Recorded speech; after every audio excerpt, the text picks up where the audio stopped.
How to change name of Roku device. So just go ahead into your Roku account. You can do this from your preferred browser and just searching up Roku and getting into this. It should look like this. Go ahead and sign into the account that you have. Then once you're there, just go ahead to this section, basically the settings or the profile view.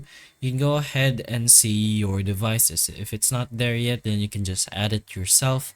But once you get your streaming devices there, just go ahead and click on that one, the device you want to change your name of, and you can get it to this section over here.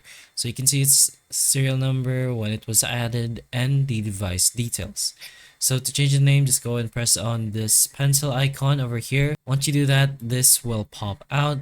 You can change the device location and finally the nickname. So just go ahead and type in whichever new name you want for that device, and once that's done, just go ahead and press on save. Once you save, it should implement that name for that specific device.